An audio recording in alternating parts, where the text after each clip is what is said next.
Hello everyone and welcome to today's episode, Free Will and Moral Decision Making. I'm Mia Jiang and I've got a special guest with me today to share his thoughts and talk about how our brain and the environment, even certain medical condition can influence our choices we make every day. Let's start it.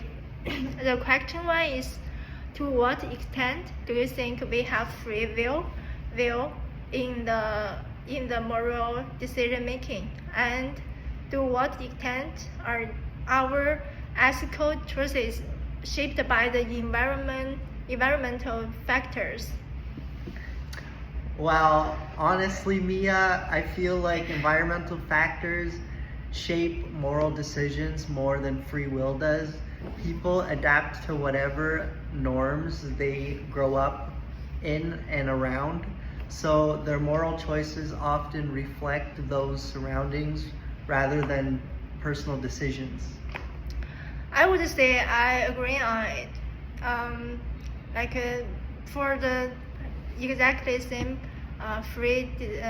moral decision making, but we got some evidence from our class resources.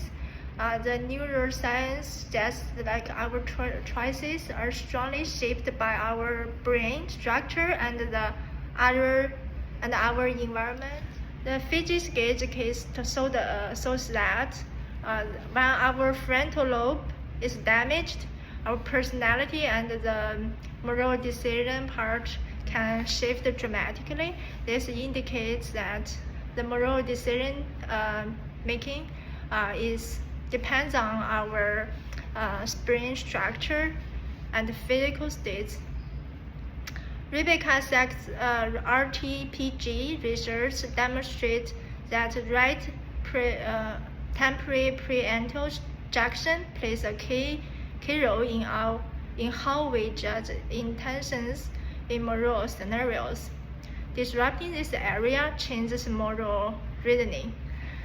These two brain tumor cases from the illusions of free will shows that the moral behavior can be profoundly affected by the biological abnormalities. When the tumor was treated, the behavior returned to the normal. Overall, this example shows us that free will exists, but is abridged with the strong biological and environmental boundaries. Now we have the question 2. In the justice system, people are put on trial and have responsibilities for the outcome of their actions, often as a result of the moral decisions they made. How might the examples explored in this module affect how we think about guilty, punishment, and responsibility? Well, I think responsibility depends on the person's situation. If someone actually had a neurological problem that affected their judgment, then the guilt should be reconsidered. But if their brain is healthy, then punishment actually makes sense. Yeah, the example from this module challenged the idea that people already have full control over their actions. The Phoenix Gage case shows how brain injury affects the impulse control. RTPG research also suggests that intention processing depends on a healthy brain. Then tumor cases shows harmful action can result from neurological disease rather than the deliberate choice. Those examples imply that justice systems should consider neurology conditions when assessing guilty, punishment, and responsibility, right? So there's the question 3.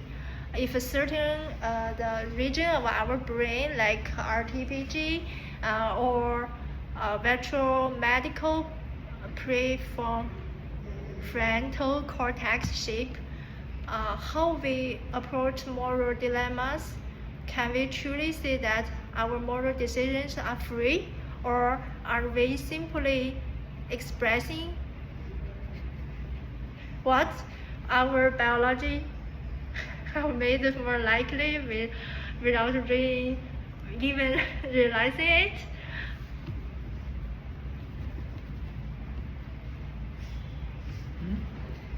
Oh. Sorry. Do you need I repeat it? Yes, yes. Sorry, I know. Even like our brain structure, there's some specific function. Like we ask you the question too.